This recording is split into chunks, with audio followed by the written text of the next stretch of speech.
Why, hello there, YouTube, and welcome back. Welcome to a new Who Review Thoughts. I am Davros, and I am a Whovian, and yeah, today, in this one, I am discussing and going over the latest episode, the penultimate episode, the first of the two-part finale, Wish World.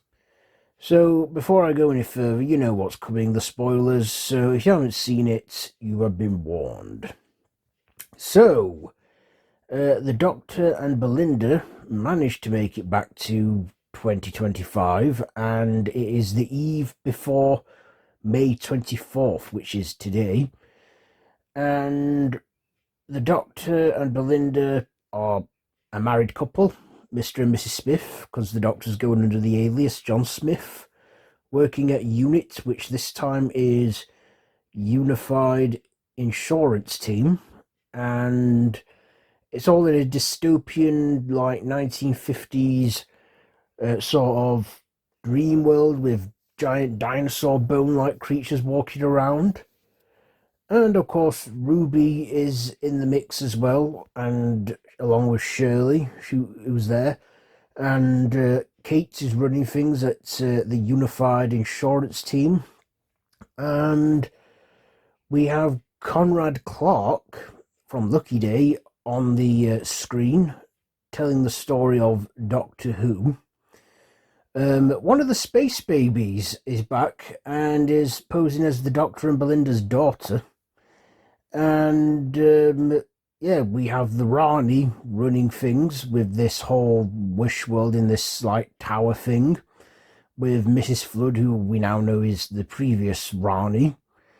And yeah, Rani has this baby who is, I can't remember his name because it's a mouthful, but he is the god of wishes, the newly born god of wishes, because, you know, that's what we're going over in this tenure. So, yeah, and then, of course, as it comes to midnight to May 24th, the Doctor is taken to the Rani's place and has his memory restored. She confirms that she is the Rani, and the Doctor remembers everything. And then we find out that that this is all a wish from from Conrad, and also the God of Wishes, who's a baby at the minute, who can do that giggle. And there's just, you know, the reality is collapsing and destroying. Then of course we find out that the Rani is actually doing this to bring back Omega. Yes, Omega, the first of the Time Lords. So finally, two villains that have been long overdue a return in this revival era have finally made a return. So Omega first appeared way back in the 70s, in the 10th anniversary episode, The Three Doctors. Then again in the Arc of Infinity in 83, and we've not seen him since. But now he is back again. We didn't see who was playing him yet, or anything like that, but I imagine we'll see in next week's big finale. So yeah, that's the story. So, and it ends as the Doctor is plunging into the chaos as the Rani lets him fall into the chaos and what have you. And yeah, also Shirley and other disabled people who are like in a refugee camp because no one cares for the people of disabilities, or, you know, have fragments because they remember. That's another thing. Everyone, if they have doubts, then you know, mugs and cups break. Also, the Doctor gets another person, another familiar face that reaches out to him, Rogue. Yeah, from last year's episode Rogue. So we do see him again, and he's in some sort of hellish dimension and tells the Doctor to remember and what have you, reaches out to him. And yeah, doubt is what is illegal and stuff, and you'll get arrested for it, but it's all part of the Rani's plan. So what did I like about this episode? Well, first of all, a lot of big, stunning visuals with the skeleton alien-like dinosaurs. I don't know what they're there for, what their story is, but what the hell, right? Um, Conrad. Now, I've been theorizing all week. What if the Rani did pick up the golden tooth with the master in from the toy maker, and she was going to make Conrad his vessel, but it doesn't seem to be that way. So yeah, no sign of the master, but you never know. You never know. We do have next week's finale, but yeah, we see the Rani. We see quick glimpses of Kate O'Mara as the Rani when she was toying with the Doctor, and that we get a good lot of scenery in this, especially like, how can I say it, the Rani's lair in this as well.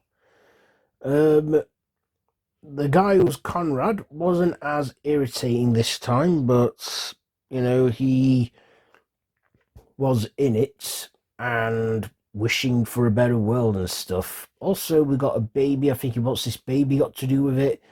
And it's the newly born god of wishes. So the woman playing the Rani, Archie Lachanda, I can't remember her last name now, but she is the Rani and she's pretty good. I liked her costume, her look, kind of brought me back to the classic 80s. She is probably the first villain fresh from the 80s to actually come back in the revival era. And I was saying this, us fans have obviously been saying this. Even Ncuti Gatwa, like, personally requested this to Russell T Davies. The Rani is long overdue to return, and we know she returned from last week's episode as that ended. And now we've got Omega, who again I think has been long overdue a return. This is what I've been wanting to see. This is what I have been wanting to have. Other than the Master and the Rassilon return, bring back those other Time Lord villains, Next, I'd like to see maybe Morbius return, or, I don't know, Barusa if possible. Like I say, I'm just happy with what we've got for now. It had a lot of CGI visuals, which I thought was good, and some great performances. We even get Bonnie Langford return as Mel, as a minor background character living in London. I thought Ncuti Gatwa was good. He was all right in this until he started to remember again as the Doctor, and well, he was just the Doctor again, which I liked. I liked that they went with John Smith again, which I feel is something we've not heard the Doctor, that alias the Doctor hasn't used for a good long while. Also, Varada Sethu as Belinda, remembered everything. Also, the Space Baby, and Mille Gibson coming back as Ruby. We see her again in this, who has doubts of this world and is sort of remembering stuff, along with Ruth Madeley playing Shirley. I thought this all had a good cast, good performances, and some quite good storytelling. From watching the beginning, I thought, okay, this is going to be something complex and isn't going to make sense until towards the end or on the cliffhanger, what have you. And I was right in assuming so. So it was a good penultimate episode. And see, I like the penultimate episodes a lot of the time. See, the penultimate episode always seems to reveal all and answer a lot of questions that we've been having throughout this series. Also, Susan Triad, Susan Twist, she came back as well as a tea lady at Unified Insurance Team. And along with Kate Stewart, Jemma Redgrave. So yeah, like I said, I like the penultimate episodes, but the thing is, when it ends on that cliffhanger, we then got to wait a week for the cliffhanger to resolve. Also, next week, I believe that the finale isn't going to be available on iPlayer from 8 a.m. UK time, which is a bummer, but, it'll be available when it airs on the time it comes on BBC One. So we'd have to wait a whole day, but I guess I've got better things to do on my Saturday. But yeah, they want to avoid people leaking spoilers online and stuff that I get to see it. But look, in the long run, we'll see the finale, and I'm anticipating it. I'm expecting something big. I'm expecting something explosive, a big finale. Probably, but we'll see when we get there. But yeah, Wishworld was a good penultimate one, I think. Kept me watching. I was eager to see this one. I couldn't wait to get on to iPlayer this morning when it dropped. So yeah, I thought it was a decent episode. This season has been a big improvement, I think, from the previous one. So yeah, so let's get on to the final bit now, because I've rambled on enough. Ratings. Performances, they get a 9, the writing an 8, the visuals a 9, and my personal, I'll give it an 8. An 8, so there you go. There is my Who Review thoughts for today. What do you think to this week's episode? Did you like it? Did you hate it? Let me know what you think down below in the comments. If you like this video, be sure to give it a big thumbs up and share with your friends, and feel free to subscribe to the channel if you haven't already, and to hit that notification bell.